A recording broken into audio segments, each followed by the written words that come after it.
जय हिंद एवरीवन, स्वागत है आपका वी नेशन ट्रिपल वन के एक नए एपिसोड में जहां आपके लिए लेकर आते हैं इंडियन डिफेंस की प्रमुख अपडेट्स को सबसे पहले। तो चैनल को सब्सक्राइब करना मत भूलिएगा। इस वीडियो में हम बात करने वाले हैं पहले गवर्नमेंट ऑफ इंडिया से आई एक बड़ी अपडेट से। ये अपडेट तेजस मार्क 2 से संबंधित है और इसके बारे में ऑलरेडी हमने एक बार डिफेंस न्यूज़ की वीडियो में संक्षिप्त रूप में चर्चा करी थी, लेकिन उस समय जो एडिशनल इन्फॉर्मेशन थी वो इसको लेकर उपलब्ध नहीं थी। और ये थी तेजस मार्क 2 के लिए जो एक नई असेंबली जिग है उसको जो अप्रूवल मिला है उसे लेकर के। आपको बताते चला कि भारत सरकार के द्वारा जो एक नई असेंबली जिग है इसके मैन्युफैक्चरिंग का जो अप्रूवल है ये मिल चुका है। और इसकी प्रमुख जिम्मेदारी होगी तेजस मार्क 2 फाइटर एयरक्राफ्ट में जो retractable in flight refuelling probe है इसके इंटीग्रेशन की। और तेजस मार्क 2 जिसको हम ऑलरेडी मीडियम वेट फाइटर के तौर पर जानते हैं, ये हमारे लिए काफ़ी इंपॉर्टेंट प्रोग्राम है। और फरवरी 2025 में जब से ये अप्रूवल सामने आया है उससे क्लियर हो चुका है कि अब यहाँ पर जो डिज़ाइन और मैन्युफैक्चरिंग है असेंबली जिग की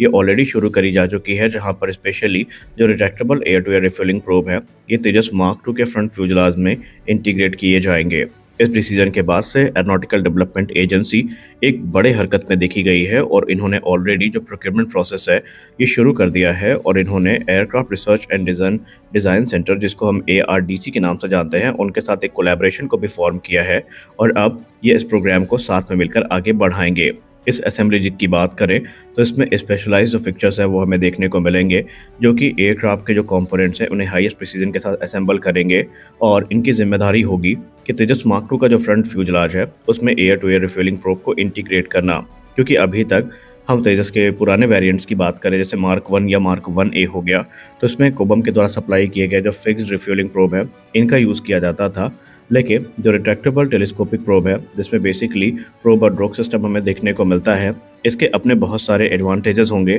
फॉर एग्जांपल, इसके चलते जो एरोडायनेमिक ड्रैग है वो काफ़ी रिड्यूस होगा और इसके चलते जो फ्यूल एफिशिएंसी है और स्टेल्थ कैरेक्टरिस्टिक्स है एयरक्राफ्ट की ये भी काफ़ी ज़्यादा इम्प्रूव होने वाली हैं। इस जिग में बहुत सारे जो एडवांस फीचर्स है, एडवांस टेक्नोलॉजीज है वो ऐड करी गई हैं, जैसे कि इसकी डिज़ाइन और मैन्युफैक्चरिंग जो है ये एडवांस टूल जैसे कि CATIA5 सॉफ्टवेयर को लेवरेज करेगी, जो कि ऑलरेडी मार्क 2 के एयरफ्रेम कंस्ट्रक्शन में यूज़ होते हैं। और इसको लेकर जो अधिकारी हैं उन्होंने मीडिया से बात भी करी है। उनका कहना है कि इस प्रकार की जो जिग हैं इसके चलते जो वर्क फ्लो है वो काफ़ी तेज़ होगा और हम काम को काफ़ी जल्दी पूरा कर पाएंगे। और जो रिट्रैक्टेबल रिफ्यूलिंग प्रोब है इनके आने के बाद तेजस मार्क 2 की जो कॉम्बैट रेंज है ये काफ़ी इंप्रूव होगी, क्योंकि ये भारतीय वायुसेना के एरियल टैंकर जैसे कि IL-78 हो गए या भविष्य में कोई भी एरियल टैंकर जो खरीदा जाता है उससे हवा में ही ईंधन भर पाएंगे। और ऐसे में बार बार इन्हें फ्यूल के लिए नीचे लैंड करने की ज़रूरत नहीं पड़ेगी और हमारे जो कॉम्बैट मिशन है वो कॉम्प्रोमाइज़ नहीं होने वाले हैं। हालांकि ये अप्रूवल काफ़ी बड़ा है उनके मद्देनज़र, क्योंकि ऑलरेडी 2022 में 10,000 करोड़ रुपए तेजस मार्क 2 प्रोग्राम के लिए सैंक्शन किए गए थे। और उम्मीद ये थी कि जो पहली उड़ान है ये 2025 के अंत तक आयोजित करी जाएगी। हालांकि अब यहाँ पर थोड़ा तो स्केड्यूल चेंज हुआ है, क्योंकि 2025 के अंत तक अब रोल आउट की बात सामने आई है और संभावित है कि नवंबर तक रोल आउट हमें देखने को मिल भी जाए और 2026 मार्च में इसकी जो पहली उड़ान है वो हमें देखने को मिलने वाली है। इसके अलावा अधिकारी ने यह भी कहा कि तेजस मार्क 2 बीते समय के साथ बहुत सारे अपग्रेड से गुजरा है, जैसे कि इसमें एक नया इंडिजिनस उत्तम एसा रडार इनकॉर्पोरेट किया गया है और ये काफ़ी ज़्यादा अच्छी सर्च और ट्रैक कैपेबिलिटी इसको प्रदान कर रहा है। और निसंदेह ही आपको ये एयरक्राफ्ट एक 4.5 प्लस जनरेशन का एयरक्राफ्ट देखने को मिलेगा, जो कि मौजूदा 4.5 जनरेशन से काफ़ी पावरफुल होने वाला है। इनिशियली इंडियन एयरफोर्स ने 6 स्क्वाड्रन को लेकर अपनी प्रतिबद्धता दर्ज करवाई है, लेकिन उम्मीद है कि फेज़ 2 में ये नंबर्स और भी ऊपर जा सकते हैं। आपको बताते चले कि करंट स्टेटस पर बात करते हुए अधिकारियों की तरफ से जो चीज़ें सामने आई हैं उस पर यह बताया गया है कि तेजस मार्क 2 का जो पहला प्रोटोटाइप है ये ऑलरेडी तकरीबन 55% बन के तैयार है और नवंबर तक इसके काम को पूरे किए जाने की उम्मीद नज़र आ रही है।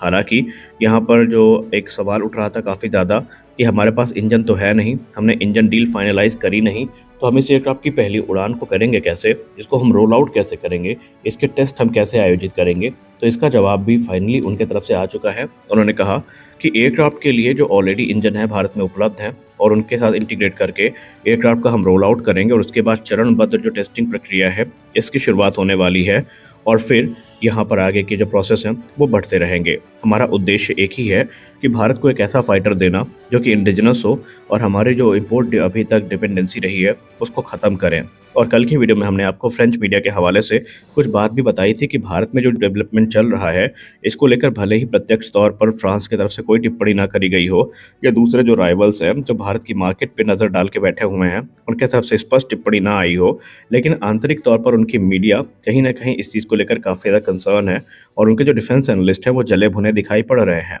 हमने आपको तेजस मार्क 2 की कैपेबिलिटी के बारे में पहले भी बताया कि इसमें जो एडवांस एसा रडार है, एडवांस एवियोनिक्स है और मॉड्यूलर डिज़ाइन है, इसके अलावा अलग-अलग वेपन सिस्टम के इंटीग्रेशन की जो एक अपॉर्च्युनिटी है, ये कहीं न कहीं जो दूसरे अभी अपने आप को प्रतिष्ठित कर चुके फाइटर एयरक्राफ्ट हैं, उनके मार्केट को हिलाने का दम रखती है और ये बात फ्रेंच मीडिया ने भी एक्सेप्ट करी थी, जहाँ पर उन्होंने कहा था कि KF-21 बोरामी और तेजस मार्क 2 जैसे फाइटर एयरक्राफ्ट राफेल की मार्केट के लिए एक बड़ा थ्रेट है। यानी भले ही अभी लोग इस चीज़ को उतना गंभीरता से ना लें, लेकिन एक बार जब ये फाइटर एयरक्राफ्ट बन के तैयार हो जाएँगे और इनकी एक्चुअल कैपेबिलिटी हमारे सामने आएगी, तो निसंदेह इनकी कैपेबिलिटी को भारत में रिकॉग्नाइज़ अवश्य किया जाएगा और उसके बाद इनकी जो कैपेबिलिटी है, वो दूसरे जो ऐसे देश जो सस्ते एयरक्राफ्ट की तलाश में हैं, उन तक ज़रूर पहुँचेगी। क्योंकि तेजस मार्क 2 को लेकर देखिए एक बात तो क्लियर है कि इसे ऐसे प्राइस पॉइंट पे उतारा जाएगा, जहाँ पर वो देश भी इसको अफ़ोर्ड करने का सोच सकते हैं, जो कि महँगे फ्रेंच फाइटर्स जो कि तकरीबन 100 मिलियन से लेकर 120 मिलियन डॉलर्स पर यूनिट तक कॉस्ट करते हैं राफेल,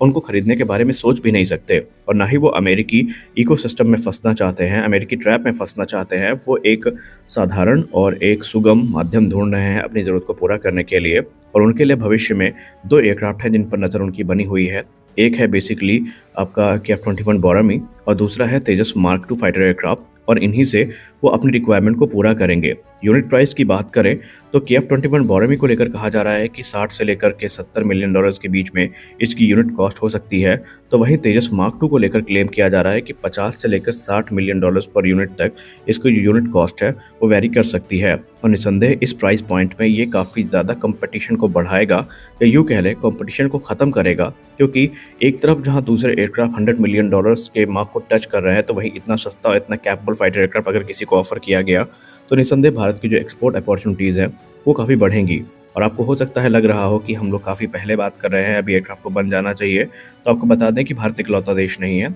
ऑलरेडी आपको आपके सामने जो बेसिकली कान जैसे प्रोग्राम हैं, ये हैं सामने, जो अभी तक बन के तैयार नहीं हुए हैं, लेकिन एक्सपोर्ट कस्टमर्स की नज़र में आ चुके हैं। वहीं इसके अलावा SU-75 चेकमेट, SU-57 फैलन और दूसरे जो फाइटर एयरक्राफ्ट हैं, ये ऑलरेडी अभी अंडर डेवलपमेंट में है और ये ऑलरेडी इस समय एक्सपोर्ट कस्टमर्स का ध्यान अट्रैक्ट करवाने में सक्षम हुए हैं। तो भारत भी इसी प्रयास में है और भारत के पास 2 बड़े एडवांटेज होंगे, 2 बड़े पॉइंट्स होंगे जिनके आधार पे ये कहीं भी डील को ऑफ़र कर सकता है। पहला होगा इस एयरक्राफ्ट का प्राइस, दूसरा होगा इसकी कैपेबिलिटी, क्योंकि ये ऐसा एयरक्राफ्ट है जो रुद्रम से लेकर ब्रह्मोस मिसाइल तक को कैरी करेगा और अस्त्र सीरीज़ की सारी मिसाइल्स इसमें होंगी और इसके पास एक ऐसा एयर टू एयर और air to ground strike package होगा, जो ऐसा लगता नहीं है कि किसी और एयरक्राफ्ट जो कि इसी कैटेगरी का हो, उसके पास देखने को मिले। तो आज के इस वीडियो में बस इतना ही, मिलते हैं अगले वीडियो में, तब तक के लिए जय हिंद।